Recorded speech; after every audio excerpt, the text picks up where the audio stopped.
이남용 교수의 실론론 한국은 선진국 developed country이 아니라 중간국 함정 middle income trap country이 들어갔다. 대한민국 경제를 단순한 불황으로 보는 인식은 현실을 정확히 설명하지 못합니다. 불황은 경기 순환의 하강 국면이며 통화 정책과 재정 정책으로 회복됩니다.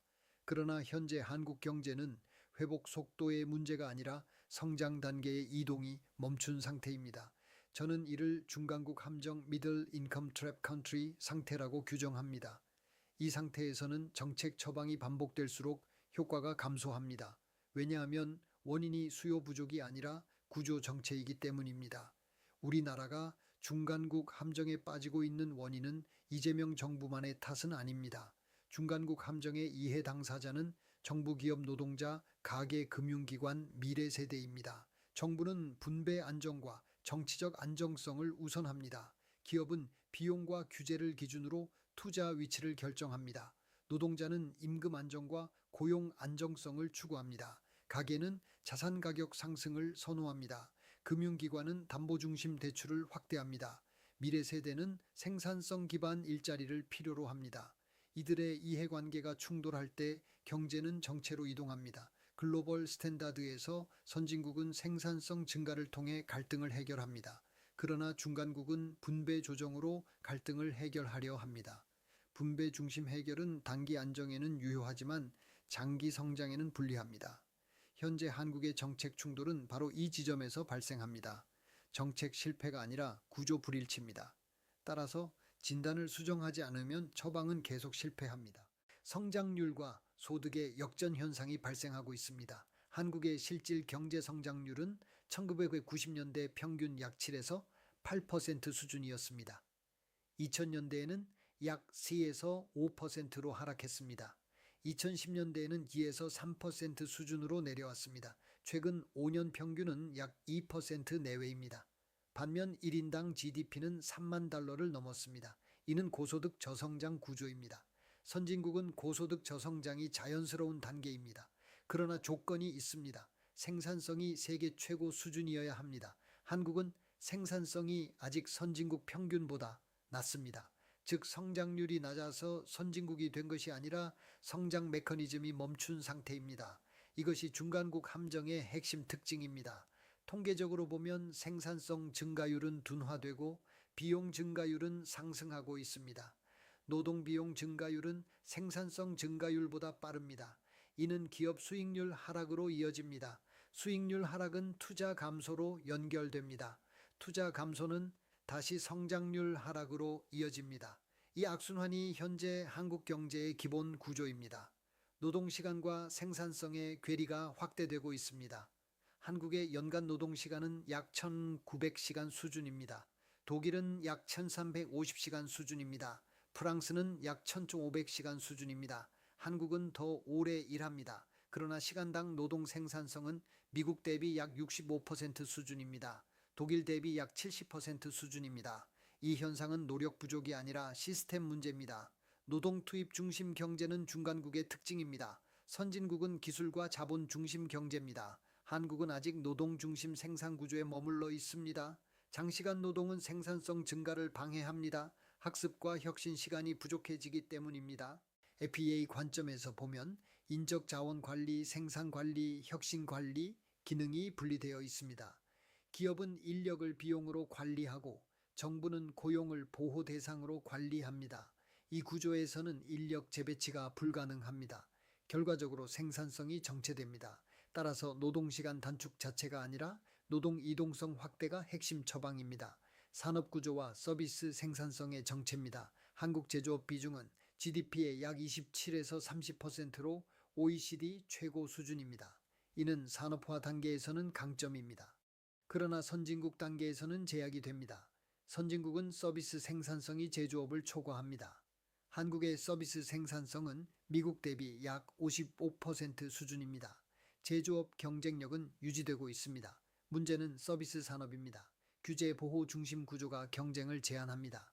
진입 장벽이 높아 혁신 기업이 등장하기 어렵습니다. 결과적으로 고부가 가치 일자리가 부족합니다. 청년층이 공공부문 시험으로 이동하는 이유입니다.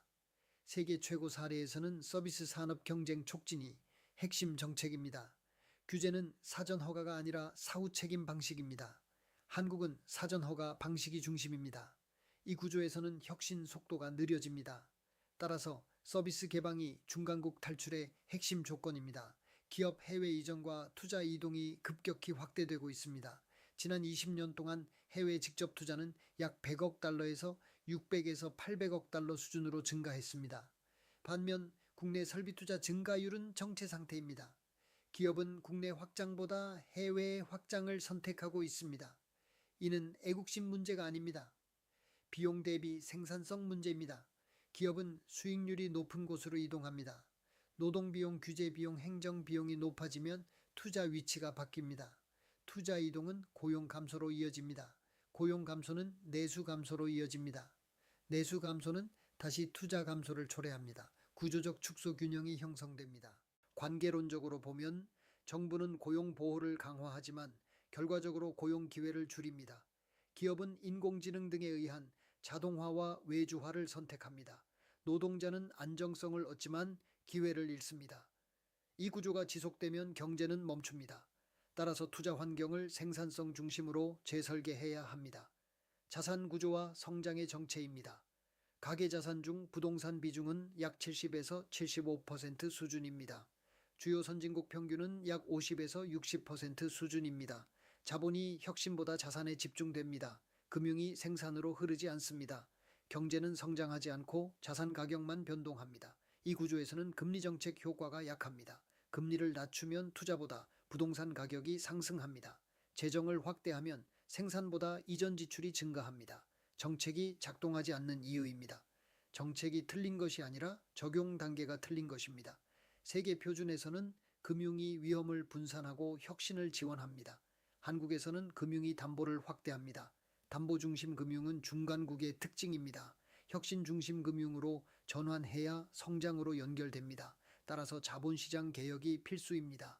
재정 구조와 분배 선행 문제입니다. 조세 부담률과 사회보험 부담은 상승 추세입니다. 그러나 성장률은 하락 추세입니다. 생산성 증가 없이 분배 확대가 진행되고 있습니다. 선진국은 생산성 증가 후 복지 확대가 이루어집니다. 한국은 순서가 반대입니다. 분배 확대는 필요합니다. 그러나 생산성 없이 확대되면 경제 활력이 감소합니다.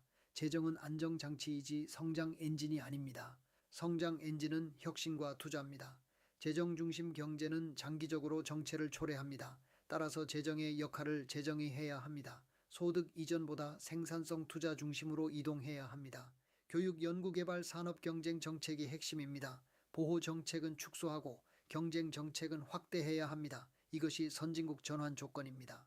한국은 가난한 나라가 아닙니다. 성장이 멈춘 나라입니다. 비용 구조는 선진국 수준입니다. 생산성 구조는 중간국 수준입니다. 이 충돌이 모든 정책 실패의 원인입니다. 따라서 더 열심히가 아니라 다르게가 필요합니다.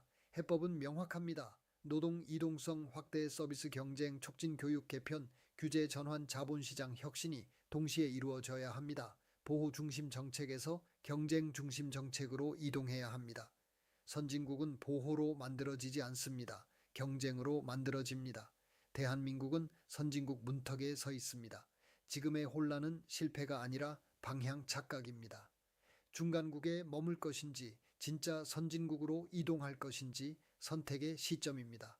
이 선택이 미래 세대의 소득을 결정합니다. 지금이 구조 전환의 마지막 기회입니다.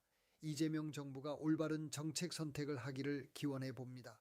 이남용 교수의 시론롱을 시청해 주셔서 감사합니다.